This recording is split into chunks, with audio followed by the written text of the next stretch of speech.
I helped a neighbor just this past week.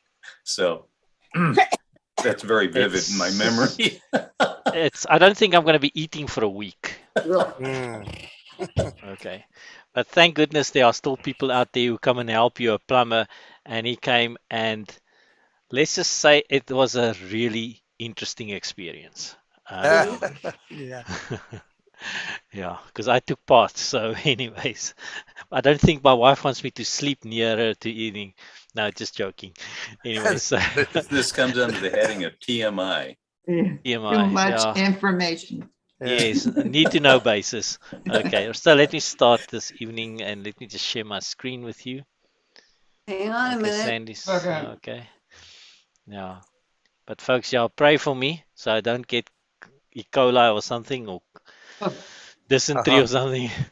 Uh, the damn dog, excuse, now I said the word, but the dog keeps on going into the garden, and yeah, I can't keep him away. So we got the Jack Russell locked up, and he's not happy because he wants to go check this stuff out. Oh, yeah.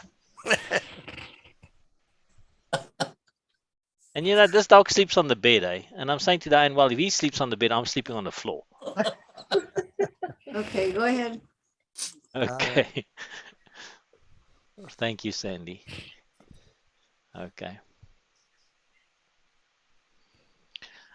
All right, folks, it's so nice to see you once again. And Sandy, thank you once again for the invitation. Dave, thank you as well for making the invitation as well the other evening. And you know, I normally just talk around what's happening in my life and just how the Lord is leading and so on. So,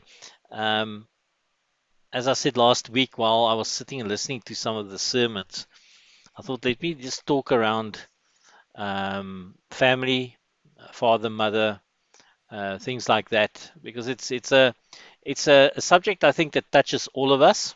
We're all at different ages. We all probably got family at some stage, um, and you know, daughters, sons, um, and yeah, just the dynamics of what happens and why this text actually is so important and why it's so difficult.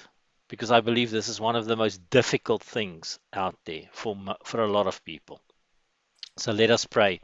Our Father in heaven, we thank you for the opportunity, Lord, to come together this evening and talk about the fifth commandment, Lord. That most important thing in our lives that you encourage us throughout your word to keep. Lord, you have tested my faith this last 3 weeks, and I thank you, Lord, for leading me. But I also ask for your forgiveness this evening.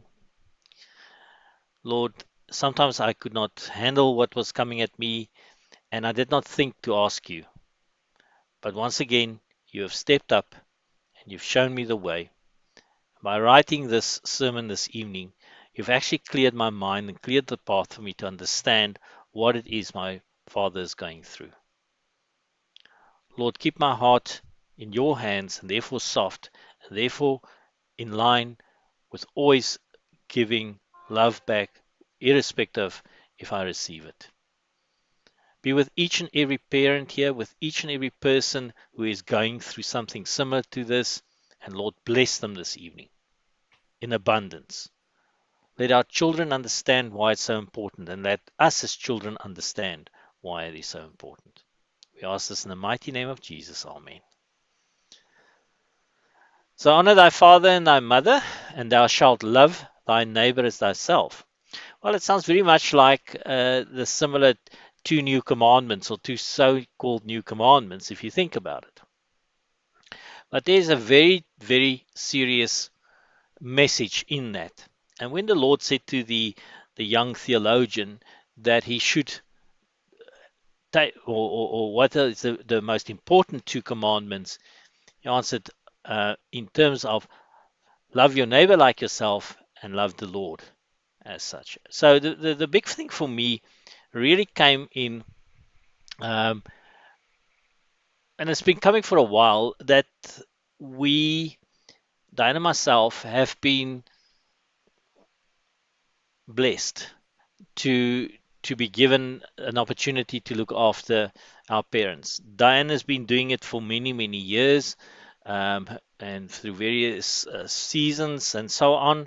Her mother and father has passed away in the last couple of years, but I can remember through especially the last 10 years of this of since about 2010. Her folks moved here to near to where we're staying. They used to live here when they were still working and moved away to another town where they stayed after their retirement, but came back in their 80s, 70s, late 70s, 80s. And Diane took care of them with her sister, or two sisters and brother.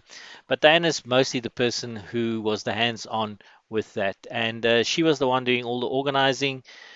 And I call her the expert because, on Sundays, you all know that we do the old age home run, and we go out and we see the folks, my aunts, her aunt that's still there, some of the other people, and just it's become part of our lives. So Sunday is our ministry day that we go and we serve others.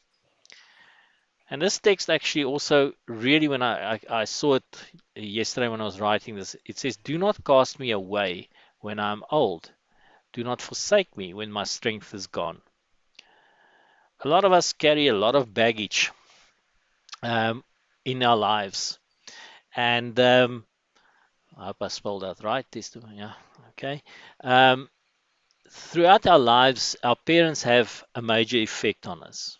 And I specifically think about Sandy, the way she looked after her mom and dad, um, well, since I've known her. Okay, just the wonderful work she did with both mom and with dad when he was so ill, and when he had going through his bad time there with I think when he fell, um, and just the way that she helped him and she was there for him and to serve her parents. And it shows the love that that she had.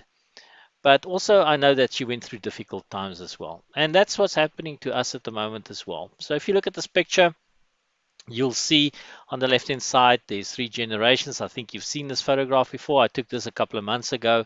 This is at my dad's retirement village. Um, it's myself and my son Charles, and then my dad Richard.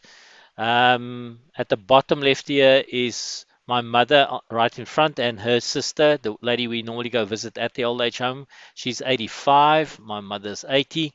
Here my aunt is the 85-year-old. We take her on the Sundays with us normally when we go shopping. Now that COVID doesn't, the regulations don't apply anymore. And then top right is Diane's aunt. It's also at the old age home when we go visit and so on. We take them special things for the week. So we buy them things because of the sometimes they are on state pensions and they can't afford much more.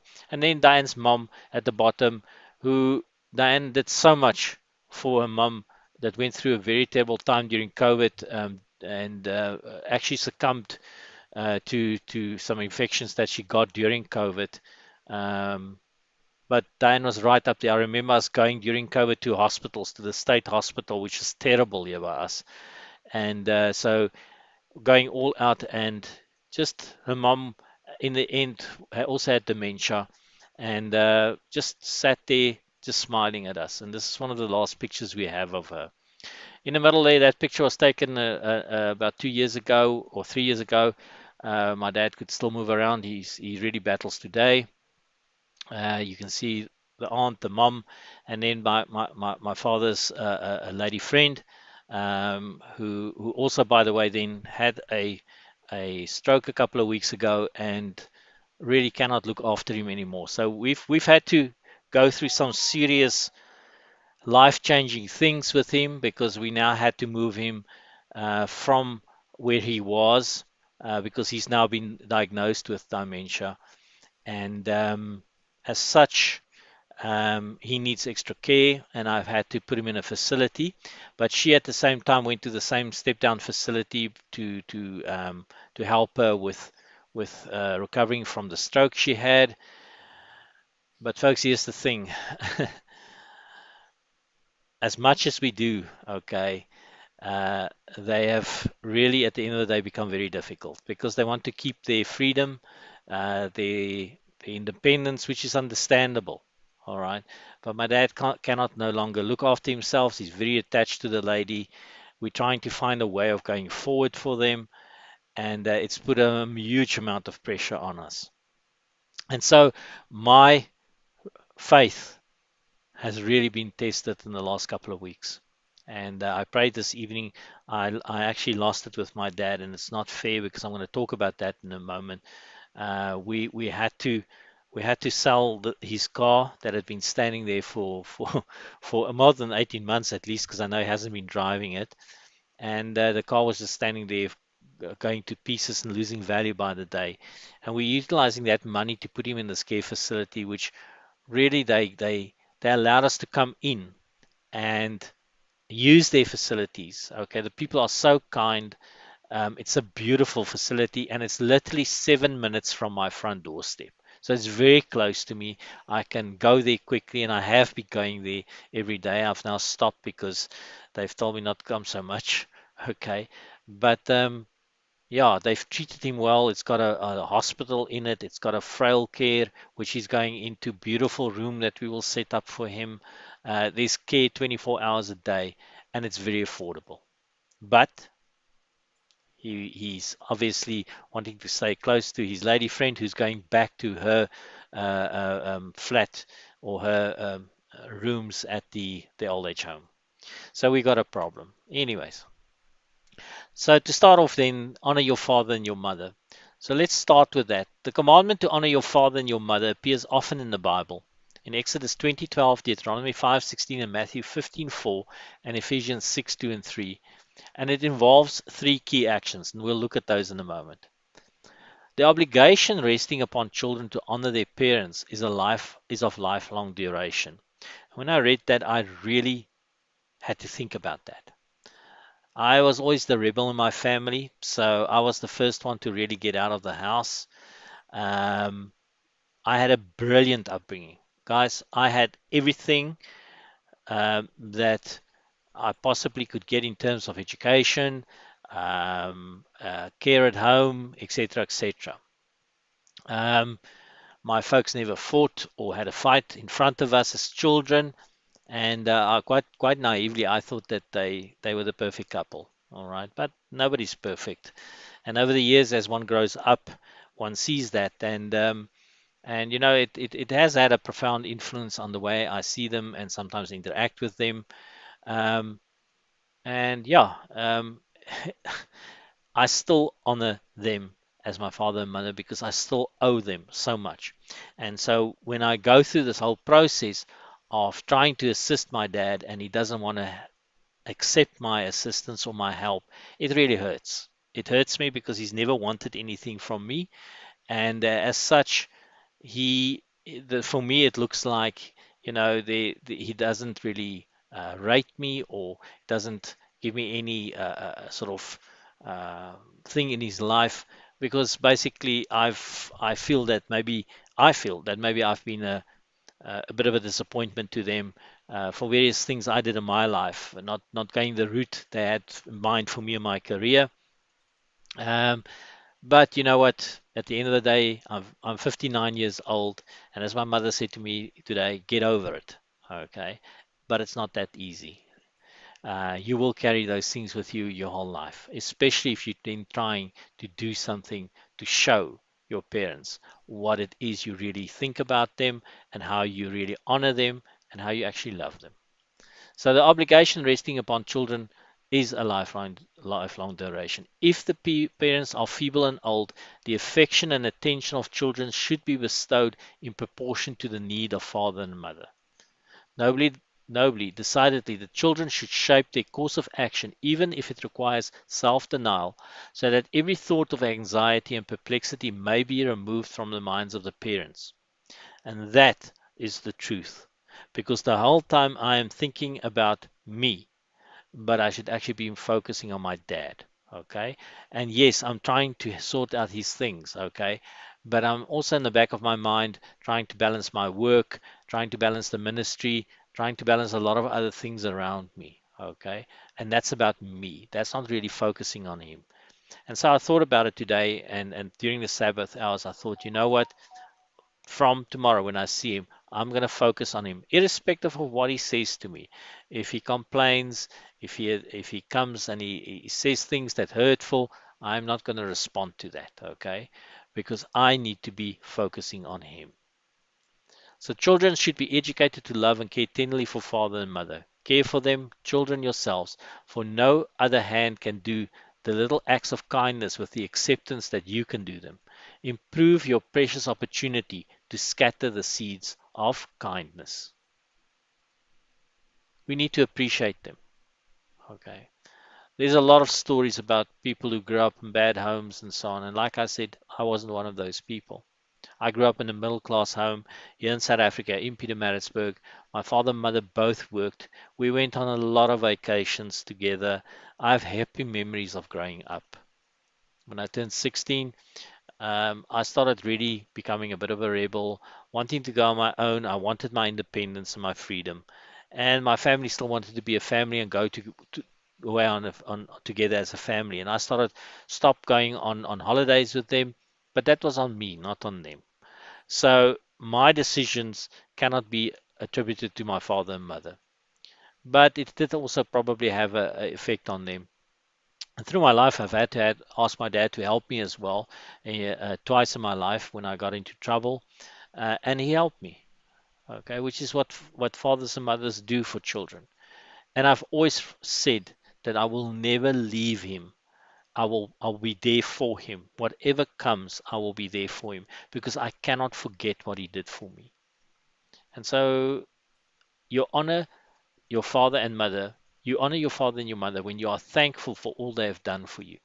You can show your appreciation by valuing their guidance. And that's in Proverbs 1, 2, 23, on verses 23, 26. The Bible encourages you to view your parents as your glory.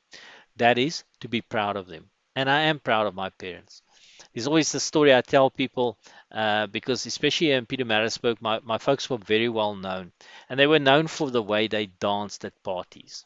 So my mother loved dancing. My brother became right up to a teacher in dancing in various aspects of dancing, and my mother still dances today. So she's very, very loves it so much.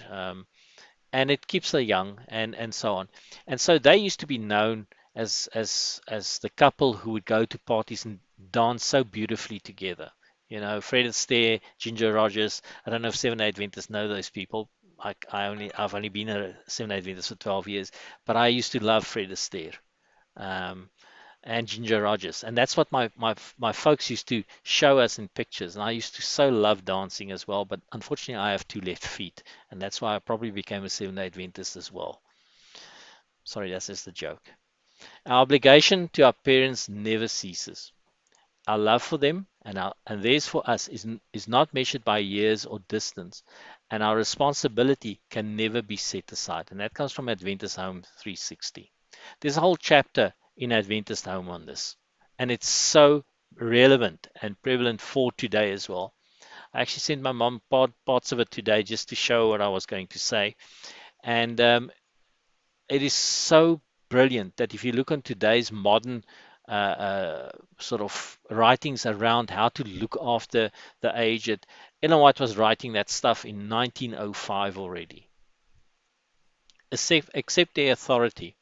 Now, there's a caveat to this. I'm going to talk about to what length you take that authority.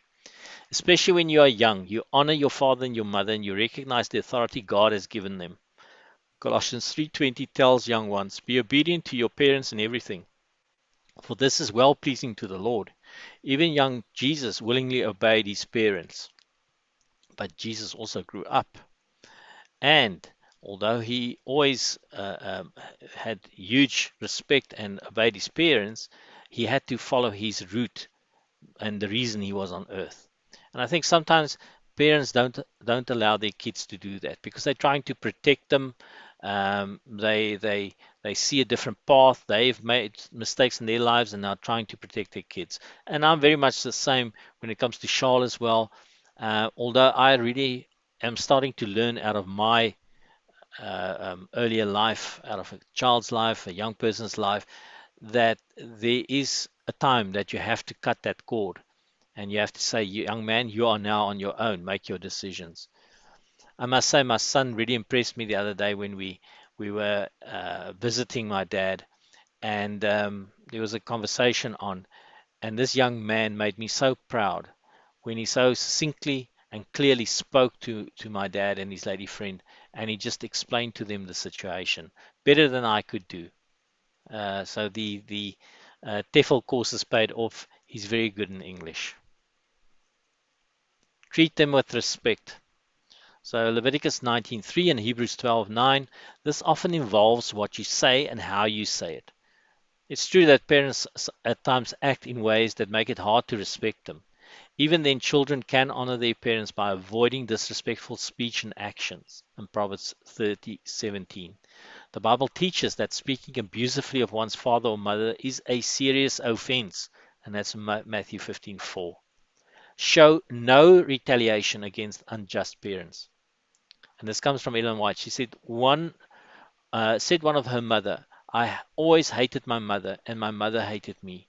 These words stand registered in the books of heaven to be opened and revealed in the day of judgment when everyone shall be rewarded according to his works. That was some serious, serious thinking to be done on my part as well. And we cannot say those things because that is just an absolute breaking of the fifth commandment, but also just of what these people have done for you. Provide for them. And this is what we're doing. When your parents get old, they may need practical support. And remember, practical support. Okay. They are with, my father and mother both are financially independent. They've provided well for themselves. They can look after themselves, but there's a practical thing to it. They can't do things like they used to do anymore. So when my mom gets all upset about the laptop not working or the Wi-Fi not working, I need to be more supportive of that. Although I live 45 kilometers away from her, not 5 kilometers like from my dad now. And so I need to understand that she gets anxious and so on, and I need to go back to that and remember that she needs practical support as well. You can honor them by trying your best to make sure that they have what I need. And this is what I'm trying to do at the moment. For instance, shortly before he died, Jesus arranged for the care of his mother. Now, folks, one of the things that we've done and that my mother has really allowed us to do is us as children to make provision for that day when it comes, and hopefully it doesn't come soon. But we all come to a time when we go to sleep. And we spoke to my mom about it, and we've created everything in line. Everybody knows what is where the paperwork are, what to do. All of those things are in place. But should she get ill and not be able to help herself, we've got a plan for that in place as well. Unfortunately for my dad, that's not so. So that's why we're battling a bit to try and get him sorted out because somebody else had taken up that responsibility and can no longer help him. So please, if I can ask you, if you still have parents out there, um, always have a plan for when they get ill. But if you are that parent, allow your children to an opportunity to give that to you as well. So God's plan for the caring of the aged. The matter of caring for our aged brethren and sisters who have no homes is constantly being urged. What can be done for them? The light which the Lord has given me has been repeated. It is not best to establish institutions for the care of the aged, that they may be in company together, nor should they be sent away from home to receive care. Let the members of every family minister to their own relatives. When this is not possible, the work belongs to the church, and it should be accepted as both duty and as a privilege. All who have Christ's Spirit will regard the feeble and aged with a special request and tenderness. And I'm putting that in there because we're not doing that. Okay, so we're putting them into a facility. The problem is that there's no church to look after people anymore. Everybody in the church these days, or most of them, have become evangelists. We don't have a pastoral person left in most churches. Okay. It is one of the things I remember. I won't mention the person's name, but he's also a pastor. I said to him, you know what? A couple of years ago, he said to me, I'm an evangelist, and I said, well, you were a pastor before, for nearly 20, 25 years or whatever. Did you ever pastor to your things? And he said, well, for him, it was more about getting the message out there. And I said, so what's the message? What's the message? Okay. Is it about the beast on the seven hills, or is it the people who occupy the seven hills? What is it about? And so when we look at this God's plan of caring, okay, in terms of that, when she wrote that, there's some other things that she wrote on this as well. For me, all who have Christ's Spirit will regard the feeble and aged with special respect and tenderness. That is the most important thing. So let's quickly look at some misconceptions, okay? And this is one of the things I've been grappling with, okay? Because let's face it, okay? My father and my mother still see me as that 16-year-old rebellious person. I'm always going to be in that mold. In my 40 years in the bank, I don't think they ever acknowledged my job. They actually don't know what I did. Um, so I always wondered if they actually knew the the, the successes I had. They all knew about the failures I had, but the successes I had, and I had many. I've been very blessed, and I really appreciate what the bank did for me, or the 5 banks I worked for me, because it put food on my plate. It gave me a brilliant education. Okay, it's given me a possibility to work after I retire next year. It's actually helping me at the moment with things as well. So for me, my career is going to end on a high within the bank, and I'm so thankful to the Lord for that, because I really got what I wanted at the end of the day. I didn't know as a teenager where I wanted to work or what I wanted to do. My brother and sister both became teachers. I wasn't going to be a teacher, but look where I am today. I'm a trainer, and I am enjoying it so much. So I had to go through the whole process of finding myself, going through a process of looking at many different jobs, many levels of experience. And that today has given me a lot of knowledge that I can share with people today. And knowledge doesn't matter where it is. If we can read Ellen White at 1905, 1905, and it still be valid today, then the knowledge I have gained over 40 years will be of value to the young people today. So, one of the misconceptions is to honor your father and mother. You must let them control your life and your marriage. Okay. Well, the fact is, the Bible teaches that marriage bond takes priority over family relationships, or over other family relationships. Genesis 2:24 says, "A man will leave his father and his mother, and he will stick to his wife." Matthew 19:4-5. Of course, married couples can benefit from the advice of their parents or in-laws. Proverbs 23:22 says, however, a couple may rightly decide to set boundaries, limiting the involvement of relatives in their marriage.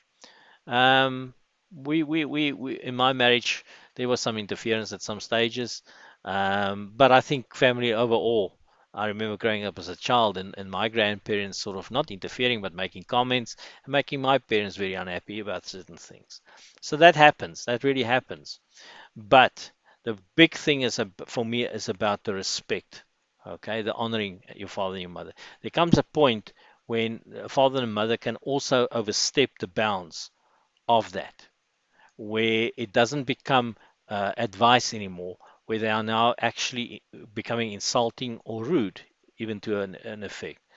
And so we have to look out for that, and then just step away from that situation and pray over that situation as well. It's very difficult. Like I said, I'm going through something like that at the moment, and it's difficult for me because I always really respect my dad and my mom. Okay, although I don't like sometimes the things that they did or still do sometimes. Okay, that feeling in my heart is that they're my mother and father, and I have to respect them irrespective. So, misconception, your father and mother have the ultimate authority. Well, the fact is, although God gave parents the authority within the family, all human authority has limits.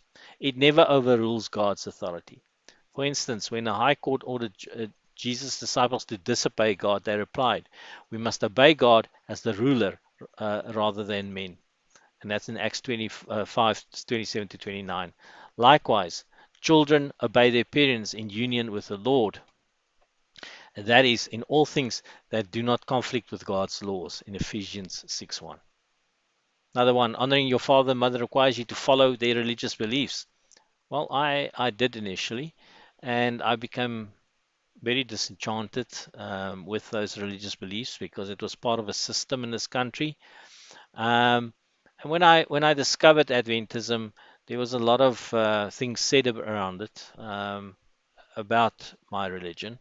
Okay, um, and so I tried to share and to show what it meant for me. But that's also very, very hard because people still see you as that other person.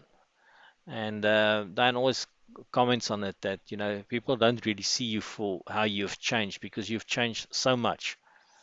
And I say, well, I just sometimes play into that role of the person that I used to be. And that's wrong. So the Bible encourages us to test what we are being taught to see whether it's the truth. Acts 17:11 and 1 John 4:1. An individual who does so may eventually choose a faith that differs from that of his parents. The Bible mentions a number of faithful servants of God who did not follow the religion of their parents, including Abraham, Ruth, and the Apostle Paul. So, folks, for me, especially because we are devout Seventh-day Adventists, okay. But I've many instances see where people either marry outside of the faith or there's many reasons for people leaving the church and going on to other faiths. When it comes to your father and your mother, those type of things should never ever interfere with that relationship. Misconception number 4. To honor your father and your mother, you must share in traditional rites and ancestor worship. In this country, there's quite a bit of it in some of the folk in this country. The Bible says it is Jehovah your God you must worship, and it's to him alone that you must render sacred service. Luke 4:8. A person who worships his ancestors is displeasing to God. Moreover, the Bible teaches that the dead know nothing at all. They are not aware of any homage rendered to them, neither can they help or harm the living. Ecclesiastes 9:5 to 10.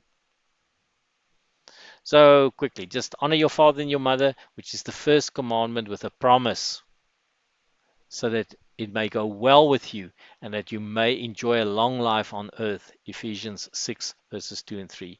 In today's society, the obligation of caring for the elderly is not one that many are able to accept. It's difficult, folks. It's very difficult. I know all of you might have been involved at some stage with looking after your parents. I know, like Sandy as well, she would understand. The stress and demands of daily life may hinder us from feeling as though we have the time or the resources to care for our parents. With the challenges you face in caring for your parents, I want you to encourage you to get on your knees and seek the Lord and ask Him, show me how to honor my parents during this time. Do not allow the cares of the world to overshadow the things that is most important, and that is serving God through serving people, especially the people in your own families. The Bible says, honor your father and your mother, which is the first commandment with a promise, that it may go well with you and that you may enjoy life on earth. When we honor and care for our parents, we are serving and honoring God as well.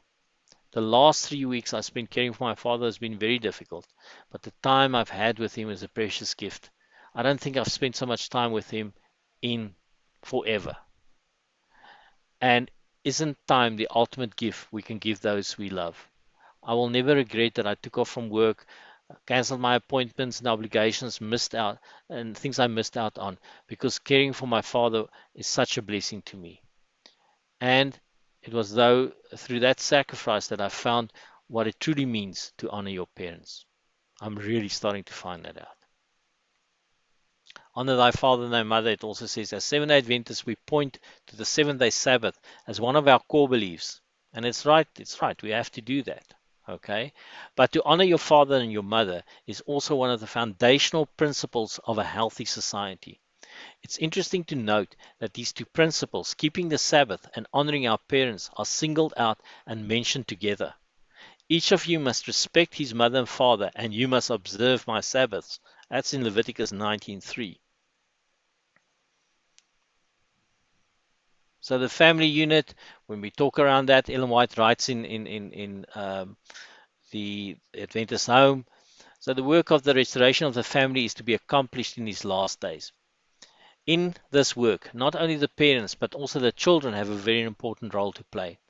God, by His infinite wisdom, promulgated the Ten Commandments, and the first of them on the second table of stone is the fifth commandment of the ten, shows the responsibility to the parents. It says, honor thy father and thy mother, as I said, Exodus 20 and 20:12. Children, obey their parents in the Lord, for this is right. Honor thy father and thy mother, which is the first commandment with the promise that it may be well with thee, as I said before. And then, children, obey your parents in all things, for this is well pleasing unto the Lord. My son, hear the instruction of thy father, and forsake not the law of thy mother. Proverbs 1:8. So the big thing is Satan's cunning effort to make void the law of God.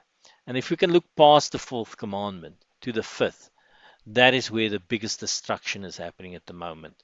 And I think you'll agree with me. Families are falling apart under Satan's attack.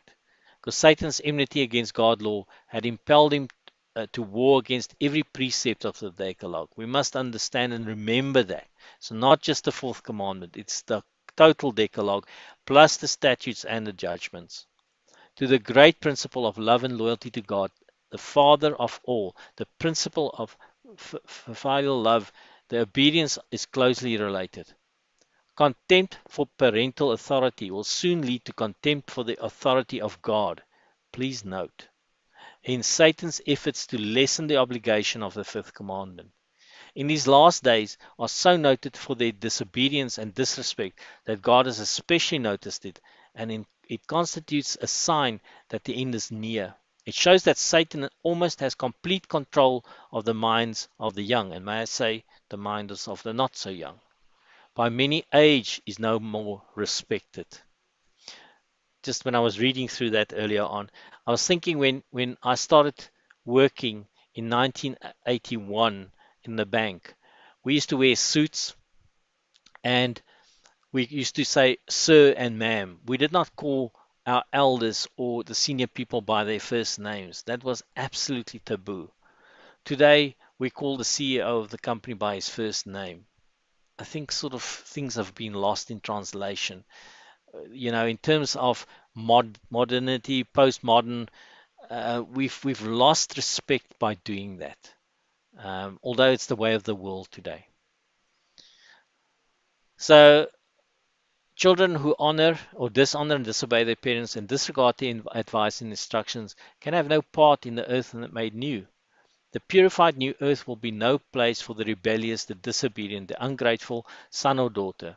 Unless such learn obedience and submission here, they will never learn it. The peace of ransomed will not be marred by the disobedient, unruly, unsubmissive children. No command breaker can inherit the kingdom of heaven. One of the signs of the time of the end is disobedience to parents, and the Bible shows this condition prevailing among those who profess to be Christians, us. If there was ever a time when the fifth commandment was to repeat it and urge upon the children and the youth, it's now. For men shall be lovers of their own selves, covetous, boasters, proud, blasphemers, disobedient to their parents. 2 Timothy 3:2. For the son dishonoreth the father, and the daughter rises up against her mother.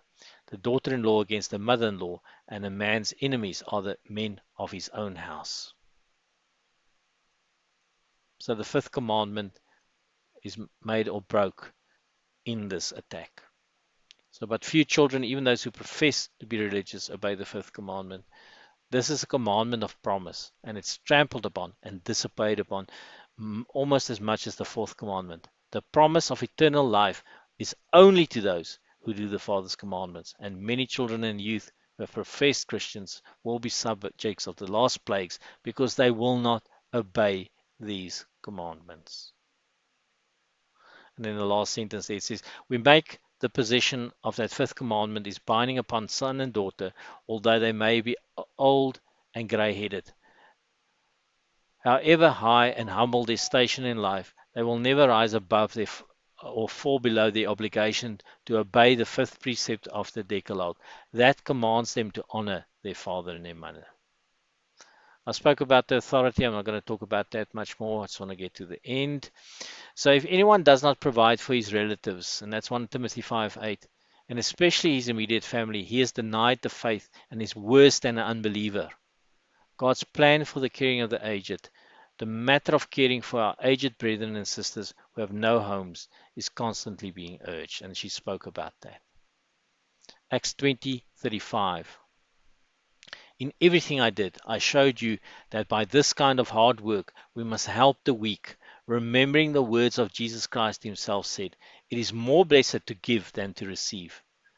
There is a privilege that brings satisfaction and joy. The thought that children have ministered to the comfort of their parents is a thought of satisfaction all through life, and will be especially to bring them joy when they themselves are in need of sympathy and love. And that sentence is the whole theme of this whole sermon, because it has brought me joy and satisfaction. It's brought me something I did not have before, that I could do something for the person that has done so much for me.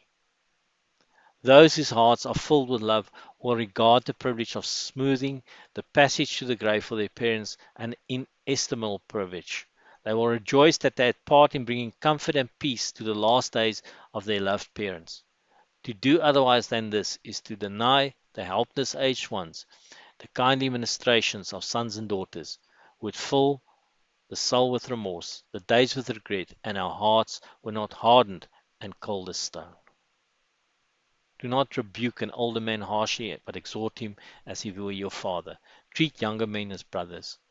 Children, let your parents, infirm and unable to care for themselves, find their last days filled with contentment, peace, and love. For Christ's sake, let them go down to the grave, receiving from you only words of kindness, love, mercy, and forgiveness. You desire the Lord to love and pity and forgive you, and make all your bed in sickness, and you will not treat others you would wish like we would wish to be treated yourself. So Leviticus 19:32 just talks about respect. Rise in the presence of the aged, show respect for the elderly, and revere your God. I am the Lord. I'm going to go through the other things. There's quite a few things. It really has been a revealing couple of weeks, and the Lord has brought so many things to my mind. I've had to resolve old issues.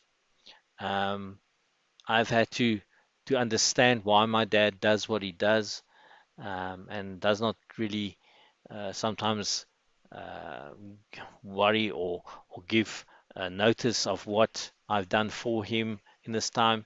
But one thing I do know is that I'm doing the right thing for him, that I want to give comfort, that I want to make him as comfortable as possible where he is.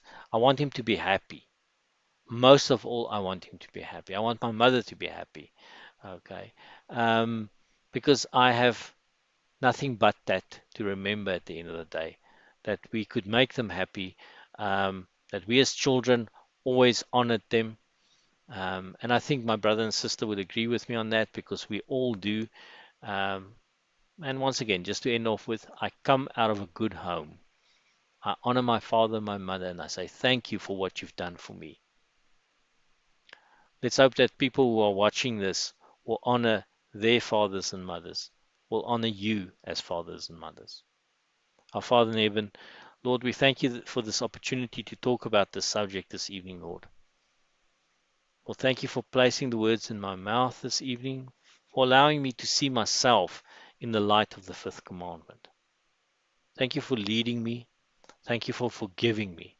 And Lord, I especially ask for this evening as we go forward with the things I need to do for my dad in the next couple of weeks and months going forward, that Lord, you will place something in his heart, that he will see me, that he will see you through me, and what it is that you want to do for him. Thank you for all the blessings and all the way you lead us. We praise you, Lord, and we ask these things in the mighty name of Yeshua. Amen.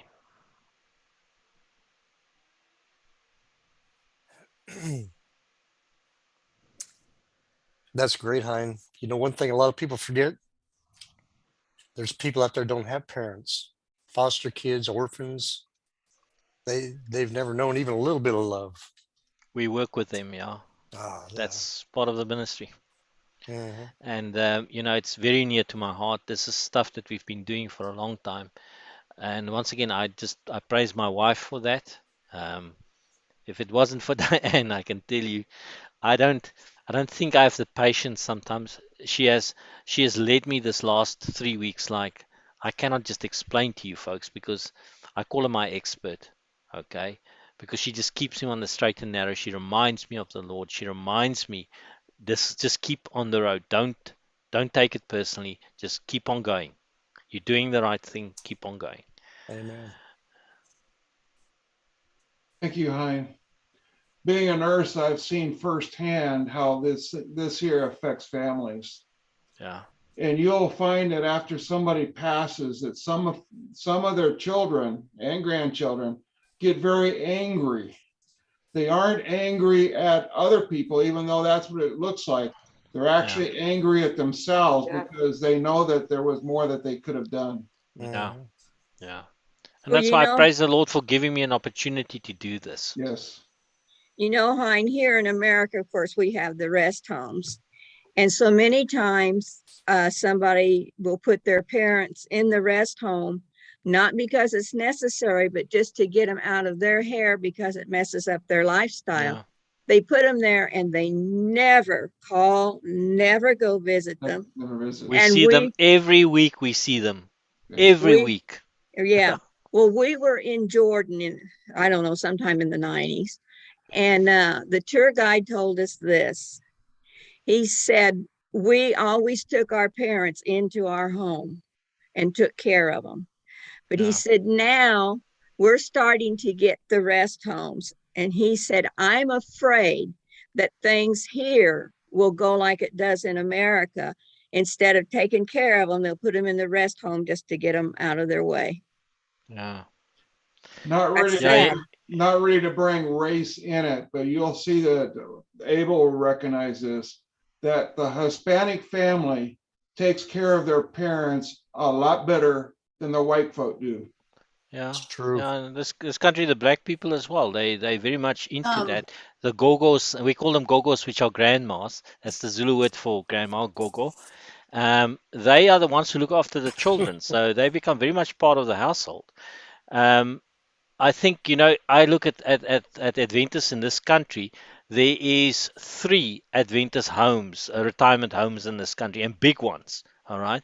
Now, Adventists retire to them, and then they get frail there, and they go into frail care. So they never go back to their families. They actually go into frail care, which is the way that things are done around here. It's just part of our culture, Afrikaans culture, also, and even the English culture here. So yeah, it's become the norm. People don't really think about what sort of Ellen White wrote. And when I read that people should actually keep their family, that's a massive responsibility. And it's right what you say, Marty, that people dump them, okay? And that's also been going through my mind. But at the same token, I looked at the place that's closest to me, where I can get in my car and be there in literally 7 minutes and be with him, okay? My mom's a bit further away from me, but it's her choice. It was her choice. They were still. My dad is now what 87. When he went into the retirement home, it was his choice. Um, there's nothing I was going to say or come live with. He would never do that. He would never. He's just to be independent. The same with my mom. They're independent people. And so when I read that, I'm going, okay, at what stage would you take them in? And he still would refuse to come stay with me now. I promise you, he would absolutely have a fit. So yeah. Yeah, there's another side to the coin too. In my case, my mother had a stroke and she's paralyzed on one whole side of her body. And so Ed and I decided to, we had our bathroom redone and we were going to bring her to live here. And it lasted 7 months. I physically was having a problem lifting her out of the wheelchair onto the commode and back. And it got so wearing that, and we're kind of in an isolated place. We're out in the country. So she had no social life. So putting her in that kind of facility in town here was the best decision, I thought, for us. And yet it's against what Ellen White said. And so I tortured myself for a long time because of that. Yeah, you know, Thing, I couldn't take care of mom. I wasn't tall enough. Yeah. Or big The enough. She got on the physicality of floor, it. I couldn't pick Yeah. her Yes. up. Yeah. So, yeah, well, my mother had Alzheimer's and she fell and broke her hip. That's it. And so I had her for 3 years. Oof. And 24/7, I was the sole caregiver. Wow. And so anyway, the last 2 months of her life, the doctor put her in the rest home because it got to where you had to literally lift her, and I could not. I did not have the Yeah. strength. So every morning for those 2 months, Papia, which was my dog, we would get up, get around, go spend all day at the rest home with mother until 5 o'clock that evening, and then come home. She was not abandoned, but she was put there because we had no choice, but we did Yeah. not abandon her. well, There- had I my mean- mother been home, I'd have been able to be with her for the past 2 years when they had COVID and they wouldn't let me in. Yeah. I Yeah. don't think that Yeah. makes me feel guilty, but I couldn't. Well, do it, But that wasn't your choice. but I No. Yeah. know, but Yeah, Diane went through the same thing, Sandy. So her mom was also locked up for 2 years with COVID, and she died. During that time, it was terrible for us. It was, I know Diane went through terrible times on this side because of the, what can I do? You can't get to them. You can't. You don't know what care they are getting. So you can't. We check up. We let me tell you. That's why we do the rounds every week. That's why we go and do these things, because we go look. Are the people still there? Because yeah, you don't know what the facility is doing. And that's with my dad, for instance, the place I've now placed him with. I'm so glad that we've struck up a good relationship with the people who manage it. It's well managed, Yes. it's well looked after, it's small, it's a house with a hospital onto it. It's in the residential area right here with me. I can go there any time of day and I can go have a look. And I did. I've checked them out the last couple of weeks. And I've been so impressed with the way they work, the social they're doing. They're giving them exercise, they're gardening with them, okay? And I'm going, wow, okay? My dad was sitting in his chair when I found him, dehydrated, absolutely disorientated, hadn't eaten for days. And I looked at him. He couldn't stand. He didn't have any energy to stand. Suddenly he can now stand again. He's clear. He's got bright eyes again, although he's got dementia, okay? But he remembers, and he gets some very clear moments, I can tell you. All right. So I'm glad for that. I'm honestly glad for that. And I can't give that care. I wouldn't know what to do. Like Marty said, it's a 24-hour-a-day job. It is. It is. Because I And you know take Hein. when my Sometimes- parents got sick, I sold my house and moved in there, and I was working full time. And I was taking care of my mother.